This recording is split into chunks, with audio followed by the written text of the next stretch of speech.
autour des systèmes. Ce sera la seule solution pour qu'on puisse s'en sortir. On peut aller toujours plus loin, toujours plus haut, pour être plus fort, pour léguer quelque chose à nos enfants. On continue. Christian, c'est parti. Alors, bonjour. Alors, moi c'est Christian Kamschon. Je vais essayer d'être assez bref. Si je suis ici, en fait, c'est assez spécial parce que j'aurais dû vous parler de la réussite. C'est vrai que la réussite, c'est un peu compliqué parce qu'il faut déjà définir ce que c'est que la réussite. Mais ce qui est important aussi, c'est de savoir où on se situe. C'est-à-dire que connaître son environnement, je pense que c'est important. Là, on est en train de parler en communauté, donc on veut parler parentalité, et je pense qu'on a tous un transfert à faire, un transfert d'expérience, tous, et donc on peut s'enrichir. La première étape de mon intervention, elle va être dans les conseils au niveau des parents. Moi, je suis quelqu'un qui adore l'excellence. En fait, juste pour rebondir sur les 3 dernières interventions, très tôt, j'ai eu conscience que j'étais un enfant un peu spécial. Je dirais que je suis autiste Asperger. C'est la première fois que je le dis en public. Ça me fait bizarre de le dire, mais j'ai pas honte. Ce que je dis aux enfants, la plupart du temps, c'est qu'ils sont singuliers et que finalement, vous avez un super pouvoir. Et ce que je dis, c'est que finalement, par exemple, ma fille, qui, je le vois bien, doit être HPE. HPE, c'est quoi? C'est haut potentiel émotionnel. En fait, ce qui se passe pour ma fille, elle va écouter sa prof. Bon, ça va être un peu trop simple pour elle, elle va s'ennuyer.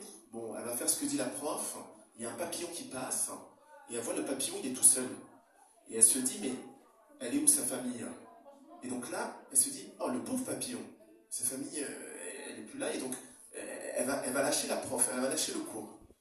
Et donc, elle avait des troubles de l'attention parce que son cerveau, il partait en arborescence, elle papillonnait, et bizarrement, il y a une époque, justement, sans mon expérience personnelle, j'aurais sûrement sorti peut-être la ceinture de manière positive, hein, de manière positive. Donc j'aurais sûrement dit, j'ai une phrase que j'adore, est-ce que tu veux connaître la marque de ma ceinture? Et là, elle se calme.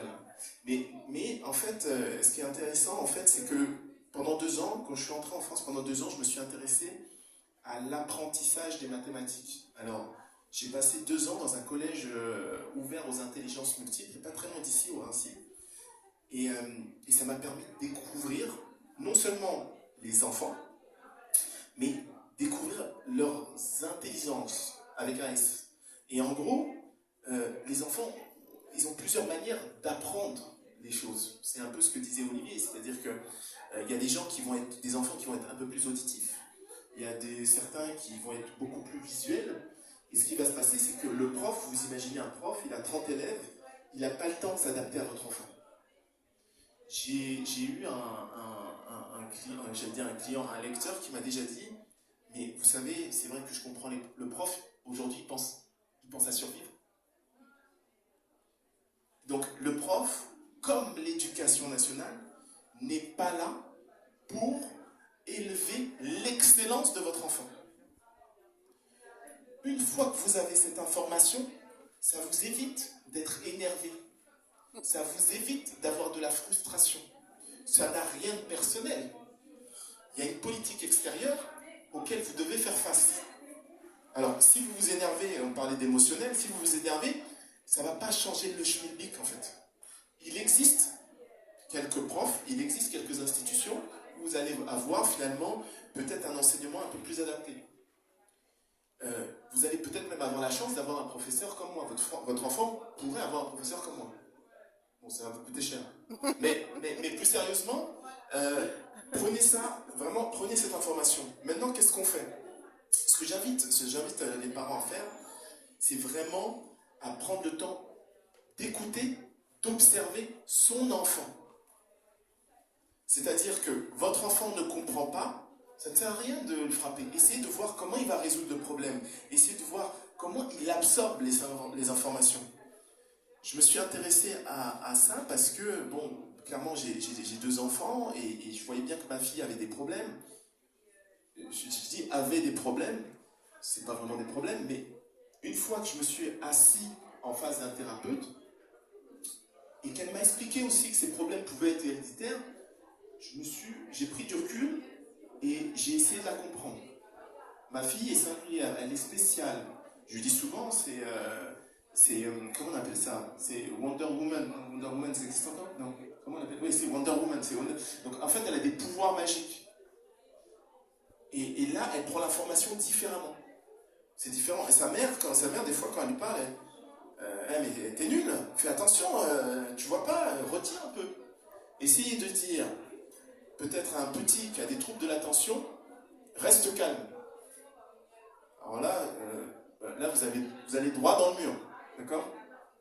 Non, il faut lui apprendre d'autres méthodes de concentration, mais lui dire, reste calme, ou tais-toi, bouge pas, oh là là, bouge pas, oh là là.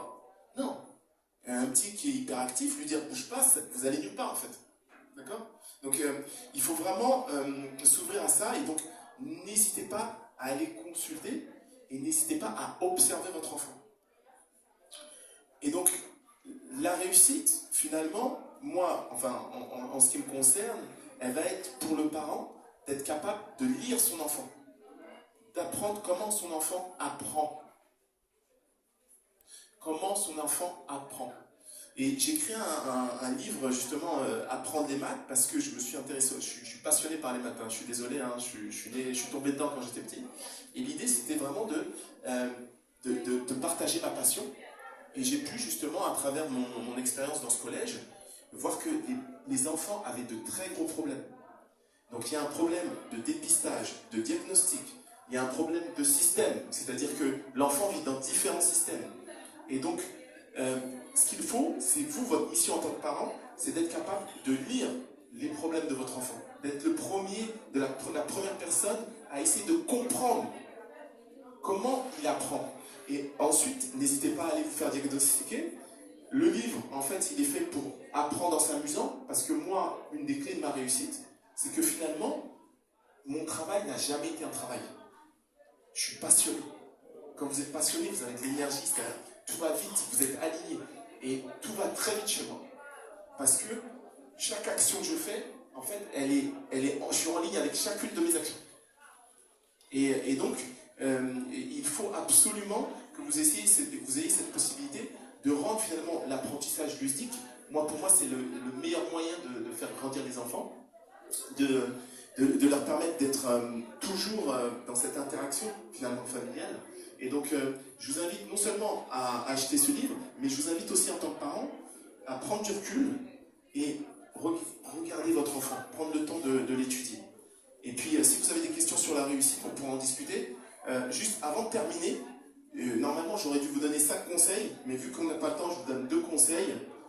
Le premier, c'est de dire à vos enfants très tôt que la vie n'est pas une méritocratie. Ça, c'est très important pour éviter les frustrations. Et le deuxième conseil, je vais vous dire, c'est la connaissance de soi. Je sais que ça peut paraître bizarre de dire à un enfant d'apprendre à se connaître, mais demandez à votre enfant de prendre le temps de savoir ce qui lui plaît. C'est très très important. Voilà. Je vous remercie. Alors, comme vous voyez, nous avons un panel en fait spécialisé sur l'éducation, l'accompagnement à tous les stades de la vie, donc du début de la vie et même de ce projet de naissance de parentalité jusqu'à l'apprentissage scolaire et comment en fait connaître son milieu pour que lui-même, cet enfant, puisse apprendre à se connaître. Alors, j'avais quelques questions. Oui, vous voyez bien que j'ai quelques questions. On a parlé de l'enfant, on a parlé de la famille.